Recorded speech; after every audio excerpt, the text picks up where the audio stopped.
आज के market analysis के वीडियो में आप सबका स्वागत है। आज हम डिस्कस करते हैं कल के लिए बजट सेशन के लिए भारतीय बाजार कैसे रह सकते हैं और एफआईएस ने खुद को किस प्रकार से प्लेस किया है। डाटा पे जाने से पहले 2 मिनट हम डिस्कशन करते हैं आज भारतीय बाजार में हुआ क्या। जैसे कि आप देखेंगे कि बाजार एक तरफा बढ़ा आज, बट पैसा नहीं बना। मैंने कल आपको बताया था विक्स हाई है, कोई मतलब नहीं, आप ट्रेड करेंगे और ट्रैप हो जाएंगे। मतलब कि 250 पॉइंट की तेजी होने के बावजूद निफ्टी के पुट कॉल ऑप्शंस में पैसा नहीं बना। सिंपल सी बात है, आईवीज हाई पर है, विक्स हाई पर है और अगर कल कुछ भी नहीं हुआ तो ये पूरा क्रैश हो जाएगा। इसलिए मैंने कहा था 2 दिन दूर रहिए। अगर आप जैकपॉट प्ले नहीं कर रहे हैं तो हीरो जीरो नहीं कर रहे हैं तो आपकी एक अलग चीज है और नहीं करनी चाहिए, तो वो अलग है। अदरवाइज किसी का पैसा बना नहीं। अगर मैं आपको स्क्रीन दिखाऊं तो अगर आप देख रहे होंगे, यहाँ पे देखिए 23,500 पर बाजार है और 23,500 वाली कॉल 60 रुपए बढ़ी है मात्र। इतना बाजार तेज होने के बावजूद, क्योंकि आईवी हाई पर है, सीधी सी बात है। अगर आईवी हाई पर है, 21 का आईवी है, 22 का आईवी है, तो कोई मतलब नहीं है। और पुट साइड में देखिए एकदम क्रैश हो गई पुट, क्योंकि ऑप्शन सेलर ने यहाँ पर पैसा खूब जमकर कमाया है। तो ये एक चीज यहाँ पे आती है समझ में, थोड़ा सा मुश्किल है। तो मैं तो कहता हूँ 2 दिन एक हो सके तो दूर रहिए, क्यों फालतू के फिरताल में फंसते हैं, कोई मतलब वाली बात नहीं। अगर डाटा पे जाएं, मैं आपको डाटा की स्क्रीन लेके चलता हूं। डाटा पे जाएं तो आप देखेंगे कि कैश में सेलिंग की है और डीआईएस ने जम के बाय किया है, फुल फ्लैज में बाइंग हुई है। तो ये अब देखिए क्या है एक्चुअली प्रॉब्लम क्या है। कल डाटा काम नहीं करेगा, कल कोई भी डाटा काम नहीं करेगा, तो ये एक बेमानी होगी डाटा पढ़ने का। आज कैश का फिगर देख लीजिए, बाकी मैं आपके लिए अलग चीज लेके आया हूं आज जो कल के लिए इंपॉर्टेंट रहेगी। तो कैश में तो आज सेलिंग एफआईएस ने की है और डीआईएस ने बाय किया है।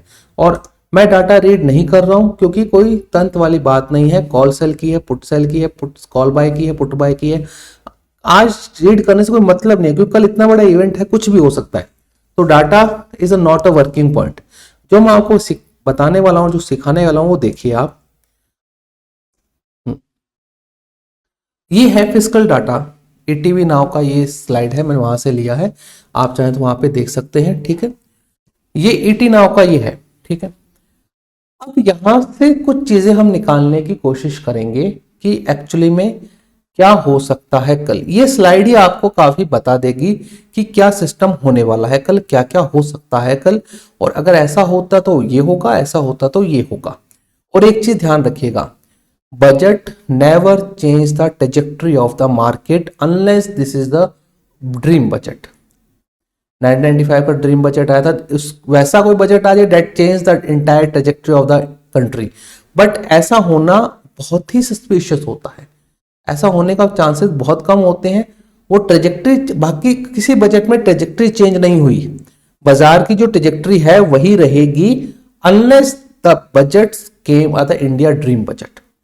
उसमें अंदर ऐसे लिबरलाइजेशन भी हुआ था, सब कुछ हुआ था, तो वो एक चीज अलग हो जाती है, that is a different point. But तो वो एक चीज समझने वाली है, तो वहां पे आप उस चीज को मत कंपेयर कीजिएगा। बजट कभी भी शेयर की या स्टॉक मार्केट ट्रेजेक्टरी चेंज नहीं करता, वो ट्रेजेक्टरी अपने आप बनती है। क्योंकि देखिए सेल्स नहीं ला सकता, सेल्स नहीं ला सकता। वो जो स्लो डाउन है, स्लो डाउन को थोड़ा इफेक्ट कम कर सकता है अगर बजट अच्छा बनाया है तो। समझे बात को। अगर अब कोई मैरिको का बिस्किट नहीं खरीद रहा या मान लीजिए डाबर का तेल नहीं खरीद रहा, तो आप उसको इंसिस्ट नहीं कर सकते कि खरीद। और अगर बजट के इनिशिएटिव्स आते हैं तो उसका इफेक्ट भी बहुत दूर बाद में आएगा। ये कह सकते हैं कि मार्केट इज लुकिंग फॉरवर्ड, एक बार बढ़ जाएगा, एक बार बढ़ेगा वो वापस नीचे आ जाएगा। ये होता है, ये होता हुआ आया है, तो इस चीज का थोड़ा ध्यान रखिएगा। तो क्या है, मैं आपको स्क्रीन पर समझाऊं अगर, तो देखिए इंडिया का डेफिसिट है इस बार 9 लाख करोड़ का। डेफिसिट का मतलब क्या होता है आपको सिंपल समझाऊं मैं, टोटल एक्सपेंडिचर्स और टोटल रिसिट का डिफरेंस। ठीक है, अब हमारी टोटल रिसिट कौन कौन सी होती है आपको बता दूं। एक तो आता कॉर्पोरेट टैक्स जो कंपनीज भरते हैं 25% की रेट से, एक इंडिविजुअल जैसे आप और मैं भरते हैं, तीसरा आता है इनका जीएसटी से, एक्साइज से, कस्टम से। ये इनके टैक्स कलेक्शन के सिस्टम होते हैं और यहीं से इनका रिसिट आता है। दूसरा कई बार रिसिट आ जाता है, कोई डिविडेंड वगैरह आया आरबीआई से या कोई इंटरेस्ट रिसीव हुआ, that is also a receipt. ठीक है ना। तो पहली चीज मैं आपको समझाऊं अगर कि यहां पे जो इनका टोटल एक्सपेंडिचर अप्रैल से दिसंबर का इन्होंने जो इकोनॉमिक सर्वे भी पेश किया उसके अंदर इन्होंने 32 लाख करोड़ का खर्चा बताया, ठीक है, अप्रैल से दिसंबर का। इनकम हुई 23 लाख करोड़ की, डेफिसिट इनका 9 लाख करोड़ का डेफिसिट है, ठीक। अब यहां पे एक चीज समझने वाली है, लोग अगर बात कर रहे हैं, अगर ऑनरेबल प्राइम मिनिस्टर अगर ये कहते हैं कि लक्ष्मी विराजेगी, उनका स्टेटमेंट था आज का, ठीक है, मिडिल क्लास और गरीबों के लिए, तो क्या वो टैक्स स्लैब चेंज करेंगे? पहला पॉइंट, अगर वो टैक्स स्लैब चेंज करेंगे तो उसका बर्डन कहां पे एडजस्ट होगा? मेरी बात समझिए, पैसा तो चाहिए ना, अल्टीमेटली गोल क्या है गवर्नमेंट का? ये डेफिसिट कम करना। देखिए आप समझिए, आप हवाबाजी में बात मत कीजिए, पेट्रोलिज्म एक अलग चीज होती है, हवाबाजी एक अलग चीज होती है। गवर्नमेंट का लक्ष्य होता है इस डेफिसिट को कम करना। क्यों? इस डेफिसिट के ऊपर ही पूरा का पूरा खेल चलता है। मैं आपको समझाऊं तो पूरा खेल इस डेफिसिट के ऊपर चलता है कि अगर ये डेफिसिट, फिस्कल डेफिसिट बढ़ेगा तो इंडिया की रेटिंग खराब होने का डर रहता है, जिससे सॉवरेन बॉन्ड्स कोलैप्स होने का डर रहता है और हमें ज्यादा इंटरेस्ट पर गवर्नमेंट ऑफ इंडिया को पैसा उठाना पड़ता है। तो इस डेफिसिट का सारा खेल है। देखिए अब प्राइम मिनिस्टर ने कह दिया कि ये गरीबों के लिए, मिडिल क्लास के लिए बजट होगा, तो इसका मतलब ये हुआ, हम ये मान के चलते हैं कि टैक्सेस कम होंगे, ठीक है, टैक्सेस कम हो जाएंगे, ठीक है, ये बात समझ में आ गई हमें। टैक्सेस कम होंगे मतलब कि इनकम टैक्स कम होगा, इनकम टैक्स कम होगा मतलब सैलरी पर्सन को रियायत मिलेगी, नॉर्मल व्यक्तियों को रियायत मिलेगी, ठीक है, ये समझ में आती है। ये डेफिसिट कहां से पूरा होगा? That is the main point और मेन कंसर्निंग पॉइंट है। क्योंकि समझिए, अगर गवर्नमेंट ने थोड़ा सा भी कॉर्पोरेट्स को स्क्वीज किया, मैं आपको बता दूं अभी इंडिया के अंदर कॉर्पोरेट टैक्स की रेट 25% की है, ठीक है, अगर थोड़ा सा भी कॉर्पोरेट्स को अगर गवर्नमेंट ऑफ इंडिया ने स्क्वीज किया तो ये बात मान लीजिए कि बाजार में उथल पुथल मच जाएगी। इस बात को समझिए। क्यों? देखिए अल्टीमेटली क्या चाहिए गवर्नमेंट को? ये डिफरेंस कम करना है। अब प्रॉब्लम क्या होगी? अगर इन्होंने इनकम टैक्स को कम कर दिया तो ये रिसीट कम हो जाएंगी। खर्चा तो कम होने का मतलब ही नहीं है, क्योंकि कैपेक्स कम नहीं कर सकते गवर्नमेंट ऑफ इंडिया, कैपेक्स बढ़ाएंगे, और ये रिसीट अगर कम हो गई तो डेफिसिट का गैप बढ़ जाएगा। पहला पॉइंट। अब जो डेफिसिट गैप बढ़ेगा, देखो एक्सपेंडिचर ही बढ़ाना जरूरी है, कैपेक्स बढ़ाना जरूरी है, देश के अंदर सड़कें, रोडें, एम्प्लॉयमेंट के लिए प्रोग्राम, इनिशिएटिव सब करना जरूरी है, तो कैपिटल टोटल एक्सपेंडिचर तो बढ़ाना पड़ेगा। ये बढ़ेगा तो टोटल रिसिट्स भी बढ़नी जरूरी है। टोटल रिसिट्स में मैंने आपको बताया क्या आता है, income tax, corporate tax, excise, custom और इनडायरेक्ट टैक्स जो आपका जीएसटी होता है। तो जीएसटी को कितना स्क्यूज करेंगे? अब जीएसटी को कितना स्क्यूज कर लेंगे भैया आप लोग? निचोड़ तो लिया है जीएसटी को, तो अगर इन्होंने इसको कम कर दिया और कोई दूसरा फिरताल लगाया, मैं आपको बता रहा हूं, कोई दूसरा फिरताल लगाया टैक्स कलेक्शन को बढ़ाने के लिए, रिसिट को बढ़ाने के लिए कोई दूसरा फिरताल कुछ भी लगाया, तो बाजार उसको नेगेटिव लेगा। ये बात मान के चलिएगा, क्योंकि समझिए अगर आम आदमी को उम्मीद से ज्यादा रियायतें दी गई, सैलरी पर्सन को हद से ज्यादा रियायतें दी गई, तो उसका जो डेफिसिट होगा बाजार एक बार तो हिट करेगा ऊपर, लेकिन घंटे डेढ़ घंटे बाद में बाजार को कुछ चीजें रियलाइज होंगी, देयर आफ्टर बाजार विल गोइंग डाउन। क्योंकि जब उसको फिर रियलाइज, क्योंकि देखिए एक सबकॉन्शियस माइंड में क्या होता है, जैसे क्यों एक्चुअली तेजी आज मोदी जी के ट्वीट के बाद आई, समझिए बात को, मोदी जी ट्वीट के बाद में वो एक तरह से रैली चालू हो गई, ठीक है, ये ठीक है, ये और रैली हो जाएगी। जैसे वो बोलेंगे 15 लाख की हमने एग्जामिशन लिमिट कर देते हैं, या मान लीजिए 80C को हम 2.5 लाख 3 लाख कर देते हैं, रिबेट को हम मान लीजिए 70-80 हजार लाख रुपए कर देते हैं, मान लीजिए 80DD ज्यादा कर देते हैं। आज देख लीजिए ना, कुछ स्टॉक्स जो फेवरेट वाले थे वो बड़े भी थे इसी वजह से। तो मेरा कहने का तात्पर्य ये है कि बजट होना चाहिए बैलेंस्ड।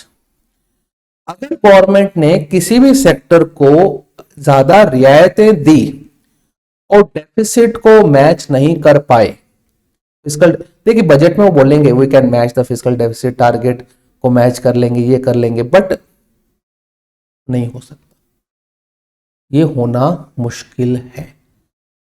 तो ये चीज समझने वाली है कि टारगेट मान ले जो भी होगा इनका, तो बाजार को, और उसके बाद में इन्होंने क्या 2019 से कॉर्पोरेट्स पर स्क्वीज नहीं किया। कॉर्पोरेट्स को 2019 के अंदर मान लीजिए कि इन्होंने टैक्स में रियायत देने स्टार्ट की थी, उन्होंने सोचा था टैक्स कम करेंगे, ये जॉब क्रिएट करेंगे इंडिया में, ऐसा कुछ हो नहीं रहा। तो अगर थोड़ा सा भी टैक्स बढ़ा दिया ना इन पर, तो डेट इज अ पॉइंट, बाजार नीचे गिर जाएंगे और कोई ट्रेजेक्ट्री चेंज नहीं होती है। एक बात मान के चलिए, बाजार की ट्रेजेक्ट्री चेंज नहीं होती है। अब सिस्टम अलग है, 95 के अंदर सिस्टम अलग थे।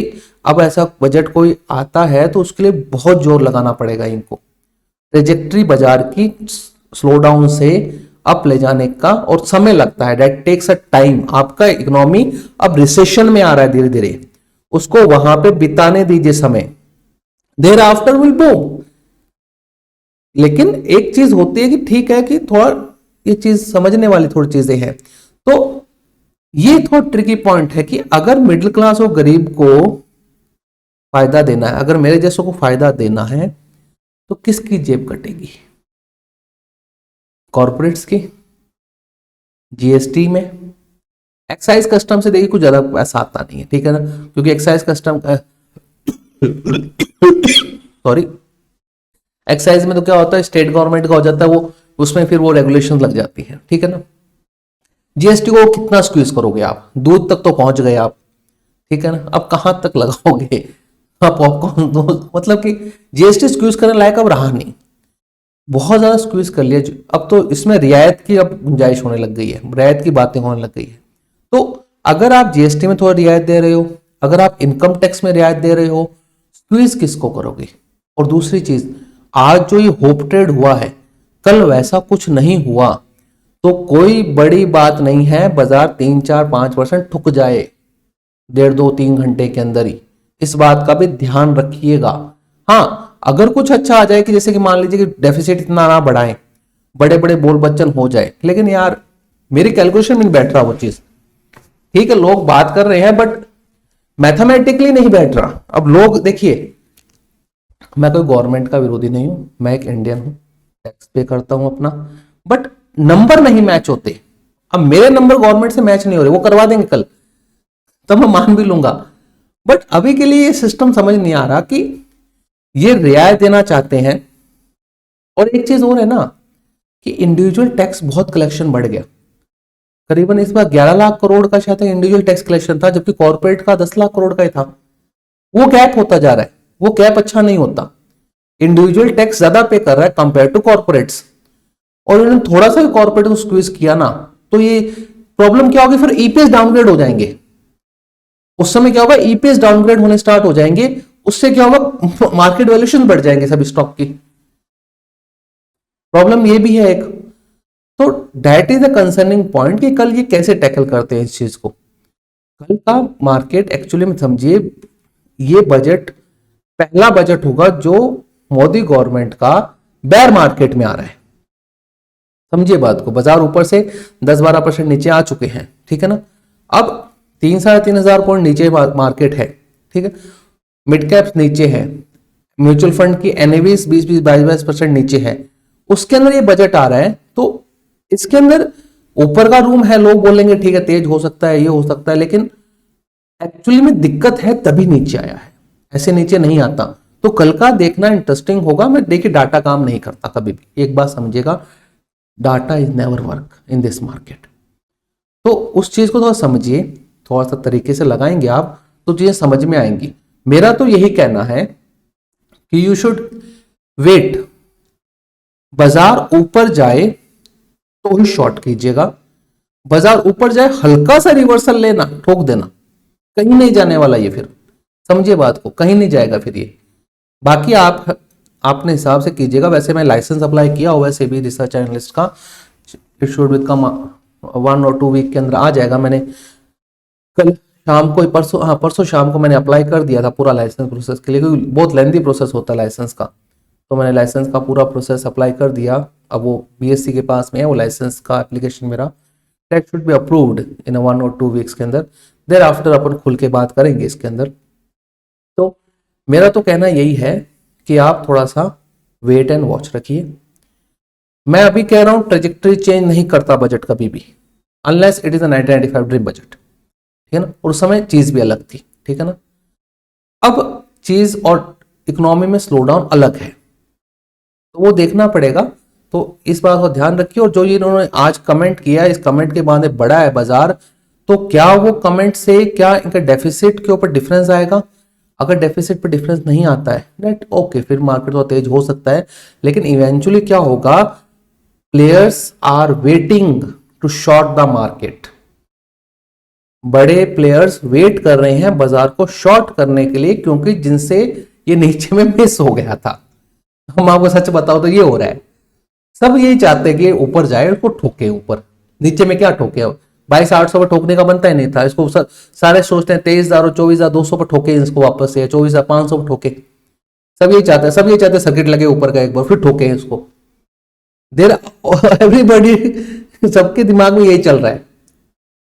तो मैं समझिए बात को, हाई वैल्यूएशंस के ऊपर। और देखिए बाजार की वैल्यूएशंस हाई है, हाई वैल्यूएशंस के ऊपर बाजार ऐसे में नहीं, कोई सा बजट ले आए, कोई गवर्नमेंट बजट ले आए, ठीक है ना, इनकी भी गलती नहीं है। कोई भी गवर्नमेंट बजट ले आए, इतने अगर आप वैल्यूएशन खींच दोगे तो इनके, देखिए बजट हमेशा देश के लिए आता है, स्टॉक मार्केट के लिए नहीं आता। इस बात को समझना पड़ेगा लोगों को। Budget always for the country of the people, not for the stock market for the 10 crore or 15 crore persons. The budget came from the whole country.